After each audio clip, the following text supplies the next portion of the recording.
കനത്ത മഴയിൽ മുങ്ങി തിരുവനന്തപുരം നഗരത്തിന്റെ വിവിധ പ്രദേശങ്ങൾ. ഇന്നലെ രാത്രി തുടങ്ങിയ മഴ നിർത്താതെ പെയ്യുകയാണ്. നിരവധി വീടുകളിലും വെള്ളം കയറി. മധ്യ തെക്കൻ കേരളത്തിൽ ശക്തമായ മഴ തുടരുമെന്നാണ് മുന്നറിയിപ്പ്. 4 ജില്ലകളിൽ ഓറഞ്ച് അലർട്ട് പ്രഖ്യാപിച്ചു. തിരുവനന്തപുരം, പത്തനംതിട്ട, കോട്ടയം, ഇടുക്കി ജില്ലകളിലാണ് ഓറഞ്ച് അലർട്ട്. 5 ജില്ലകളിൽ യെല്ലോ അലർട്ടാണ്. MG മിഥുൻ വിവരങ്ങളുമായി. മിഥുൻ, ഇന്നലെ രാത്രി തുടങ്ങിയ മഴയാണ് ശമനമില്ലാതെ പെയ്ത് തിരുവനന്തപുരം നഗരത്തിന്റെ പല ഭാഗങ്ങളും ഒപ്പം ഗ്രാമീണ മേഖലയിലും വെള്ളം കയറിയ സ്ഥിതിയാണ്. നിലവിൽ എന്താണ് അവസ്ഥ? ശ്രീജ, കഴിഞ്ഞ ദിവസം രാത്രിയോട് തുടങ്ങിയ മഴ ഇപ്പോഴും നിർത്താതെ പെയ്യുന്ന സാഹചര്യം തന്നെയാണുള്ളത്. പല ജില്ലകളിലും സമാനമായ സാഹചര്യം തന്നെ കാണാൻ സാധിക്കുന്നുണ്ട്. മധ്യ തെക്കൻ ജില്ലകളിലാണ് ഇന്ന് കൂടുതൽ മഴ രേഖപ്പെടുത്തുകയും ഒപ്പം തന്നെ അലേർട്ടുകൾ പ്രഖ്യാപിക്കുകയും ചെയ്തിരിക്കുന്നത്. ഏറ്റവും ഒടുവിൽ 10 മണിക്ക് വന്ന അലേർട്ട് പ്രകാരം 4 ജില്ലകളിലാണ് ഓറഞ്ച് അലേർട്ട് പ്രഖ്യാപിച്ചിരിക്കുന്നത്. തിരുവനന്തപുരം, പത്തനംതിട്ട, ഒപ്പം തന്നെ കോട്ടയം, ഇടുക്കി, ഈ 4 ജില്ലകളിലാണ് ഓറഞ്ച് അലേർട്ട് പ്രഖ്യാപിച്ചിരിക്കുന്നത്. കൊല്ലം, ഒപ്പം തന്നെ ആലപ്പുഴ, എറണാകുളം, തൃശൂർ, പാലക്കാട് തുടങ്ങിയ ജില്ലകളിലാണ്, ഈ 5 ജില്ലകളിലാണ് യെല്ലോ അലേർട്ടും പ്രഖ്യാപിച്ചിരിക്കുന്നത്. അത്തരത്തിൽ ഇനി അല്പസമയത്തിനകം തന്നെ 1 മണിയുടെ പുതിയ അലേർട്ടുകൾ പുറത്തു വരികയും ചെയ്യും. ഒപ്പം തന്നെ കൂടുതൽ മേഖലകളിൽ അല്ലെങ്കിൽ കൂടുതൽ ജില്ലകളിലേക്ക് ഈ ഒരു അലേർട്ടുകൾ വ്യാപിക്കാനുള്ള സാഹചര്യം തന്നെയാണ് കാണാൻ സാധിക്കുന്നത്. വടക്കൻ ജില്ലകളിലെ പല മേഖലകളിലും ശക്തമായ മഴ പെയ്യുന്നതായിട്ടുള്ള വിവരങ്ങൾ കൂടി പുറത്തു വരുന്നുണ്ട്. അതുകൊണ്ട് തന്നെ വടക്കൻ ജില്ലകളിലൂടെ കൂടി അലേർട്ടുകൾ പ്രഖ്യാപിക്കാനുള്ള സാധ്യതയുണ്ട്. ഒപ്പം തന്നെ കഴിഞ്ഞ ദിവസങ്ങളിൽ പെയ്യുന്ന വ്യാപകമായ മഴയിൽ തലസ്ഥാന നഗരത്തിൽ പലയിടങ്ങളിലും വ്യാപകമായിട്ടുള്ള വെള്ളക്കെട്ടുകൾക്ക് ഇടയാക്കുകയും ചെയ്തിട്ടുണ്ട്. കനത്ത മഴ ഇപ്പോഴും തുടരുകയാണ്. അതുകൊണ്ട് തന്നെ ഈ അലർട്ട് ചില മാറ്റങ്ങൾ സംഭവിക്കാനുള്ള സാധ്യതയുണ്ട്. അതിതീവ്ര മഴ പെയ്യുമെന്നുള്ള റിപ്പോർട്ടുകൾ കൂടി പുറത്തു വരികയും ചെയ്യുന്നുണ്ട്. ഒപ്പം തന്നെ അതുകൊണ്ട് തന്നെ അലർട്ട് ചില മാറ്റങ്ങൾ വരാനുള്ള സാധ്യതയുണ്ട്. ഏറ്റവും ഒടുവിൽ പുറത്തു വന്നിരിക്കുന്ന ഈ അലർട്ട് പ്രകാരമാണ് ഇപ്പോൾ നമ്മൾ പറഞ്ഞതുപോലെ തന്നെ 4 ജില്ലകളിൽ ഓറഞ്ച് അലർട്ടും 5 ജില്ലകളിൽ യെല്ലോ അലർട്ടും പ്രഖ്യാപിച്ചിരിക്കുന്നത്. ഏതായാലും 1 മണിയുടെ അലർട്ട് കൂടി പുറത്തു വരാനുണ്ട്. അല്പസമയത്തിനകം തന്നെ ആ അലർട്ട് പുറത്തു വരുമ്പോൾ തന്നെയാണ് നമ്മൾ പ്രതീക്ഷിക്കുകയും ചെയ്യുന്നത്. ഈ നിലവിലെ സാഹചര്യം ഇങ്ങനെയാണ് ശ്രീജ. ശരി, കാലാവസ്ഥാ നിരീക്ഷണ കേന്ദ്രം നൽകുന്ന മുന്നറിയിപ്പുകൾ ഇങ്ങനെയൊക്കെയാണ്. നേരത്തെ പറഞ്ഞതുപോലെ തിരുവനന്തപുരത്താണ് ഇത്തവണ മഴ ഏറ്റവും കാര്യമായ നാശനഷ്ടങ്ങൾ ഉണ്ടാക്കിയിട്ടുള്ളത്. തിരുവനന്തപുരം നഗരത്തിന്റെ വിവിധ ഭാഗങ്ങളിൽ വെള്ളക്കെട്ട് തുടരുകയാണ്. നിരവധി വീടുകളിൽ വെള്ളം കയറി. ക്യാമ്പുകൾ സജ്ജമാക്കിയതായും കൺട്രോൾ റൂം തുറന്നതായും മന്ത്രി വി ശിവൻകുട്ടി അറിയിച്ചു. വേളിയിൽ പൊഴി മുറിക്കാൻ വൈകിയത് വെള്ളക്കെട്ട് രൂക്ഷമാകാൻ കാരണമായി. തലസ്ഥാനത്തെ റോഡുകളിൽ പലയിടത്തും വെള്ളം കയറി. വാഹന ഗതാഗതം തടസ്സപ്പെട്ടു. രാവിലെ മുതൽ വലിയ ഗതാഗത കുരുക്കും ഉണ്ടായി. കരിക്കകത്ത് നിരവധി വീടുകളിൽ വെള്ളം കയറി. ഇന്നലെ വൈകുന്നേരം മുതൽ തുടങ്ങിയ മഴയാണ്. ഈ ഭാഗത്തും വെള്ളം മഴ പെയ്ത ഉടനെ വെള്ളം കെട്ടുന്ന സ്ഥലമാണ്. 8-10 വർഷത്തിന് ശേഷമാണ് ഇങ്ങനെ ഇത്രയും വെള്ളപ്പൊക്കം ഉണ്ടായത്. ഇപ്പോൾ വീടൊക്കെ ഉടനെ ഇടിച്ചു വീഴുന്ന ഒരു അവസ്ഥയിലാണ്. വീട് മുറിക്കാതെ എല്ലാം സാധനങ്ങളെല്ലാം നനഞ്ഞ് എല്ലാം കട്ടില് പഴയ കട്ട കെട്ടിയ വീടാണ്. കരമന മേലാറന്നൂരിൽ വെള്ളം കയറിയ വീടിനുള്ളിൽ കുടുങ്ങിയ വയോധികയെ ഫയർഫോഴ്സ് രക്ഷപ്പെടുത്തി.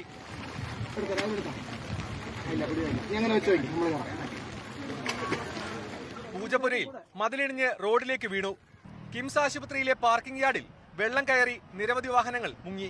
നിലവിൽ ഏത് അടിയന്തര സാഹചര്യവും നേരിടാൻ ഫയർഫോഴ്സിനും മറ്റ് ബന്ധപ്പെട്ട വകുപ്പുകൾക്കും നിർദ്ദേശം നൽകിയിട്ടുണ്ട് എന്ന് ജില്ലയിലെ അവലോകന യോഗത്തിന് ശേഷം മന്ത്രി വി ശിവൻകുട്ടി പറഞ്ഞു. ഒന്ന് PWD റോഡിൽ കെട്ടിക്കിടക്കുന്ന വെള്ളം ആ ഡിപ്പാർട്ട്മെന്റ് തന്നെ വൈകുന്നേരത്തിനകം അത് മാറ്റുന്നതിന് വേണ്ട നടപടി സ്വീകരിക്കാൻ വേണ്ടി PWD മന്ത്രി നിർദ്ദേശം നൽകി. സിറ്റിയിലെ റോഡുകളിലെല്ലാം കോർപ്പറേഷൻ PWD ഇടയാണ്. അതുപോലെ തന്നെ ഈ ഫയർഫോഴ്സിന്റെ ഉദ്യോഗസ്ഥന്മാരുണ്ടായിരുന്നു. ഇപ്പോൾ ഒരു പ്രശ്നവും ഇല്ല, മരമൊന്നും ഒഴിഞ്ഞു വീണിട്ടില്ല. അങ്ങനെ വല്ല സംഭവിച്ചാൽ അടിയന്തരമായി ഇടപെടുന്നതിന് വേണ്ടി യുദ്ധകാലാടിസ്ഥാനത്തിൽ തന്നെ ഇടപെടുന്നതിന് വേണ്ടിയുള്ള തീരുമാനങ്ങൾ കൈക്കൊണ്ടിട്ടുണ്ട്. നഗരത്തിലെ വെള്ളക്കെട്ട് ഒഴിവാക്കാനായി വേളിയിലെ പൊഴി മുറിക്കുവാനായി നിർദ്ദേശം നൽകിയെങ്കിലും ഇതിൽ കാലതാമസം ഉണ്ടായെന്ന് കളക്ടർ വ്യക്തമാക്കി. അതാണ് വെള്ളക്കെട്ട് നീണ്ടു നിൽക്കാൻ കാരണമായത്. ഇതിൽ നടപടി ഉണ്ടാകുമെന്നും കളക്ടർ.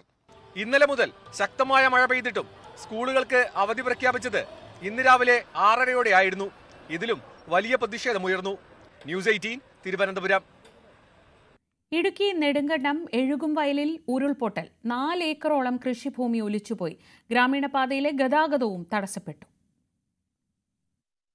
കഴിഞ്ഞ രാത്രിയിൽ പെയ്ത കനത്ത മഴയിലാണ് ഉരുൾപൊട്ടൽ. എഴുകുംവയൽ സ്വദേശികളായ കുറ്റിയാനിക്കൽ സണ്ണി, ചെമ്മരപ്പള്ളിൽ അനീഷ് തുടങ്ങിയവരുടെ കൃഷിഭൂമിയിലാണ് നാശനഷ്ടം. മണ്ണും വെള്ളവും ഒഴുകിയിറങ്ങി കൃഷി പൂർണ്ണമായി നശിച്ചു.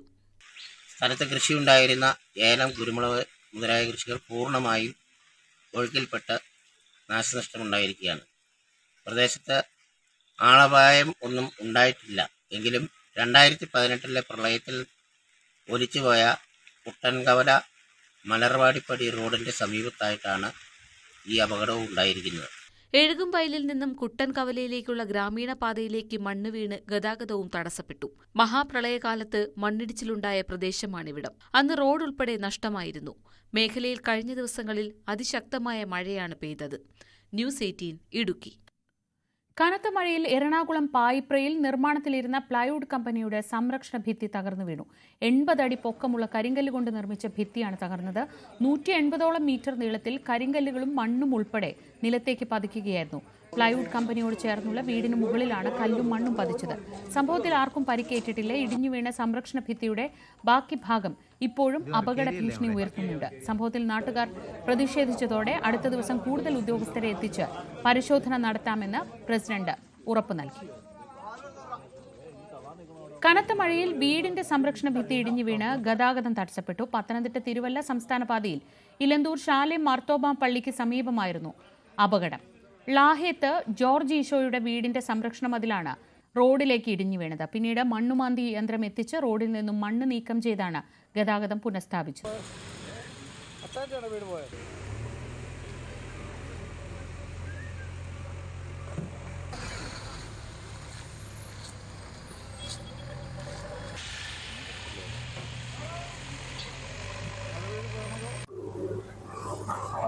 ഈ വെള്ളം അവിടെ വരുന്നതോറും വെള്ളം നാളെ പോകുന്നു.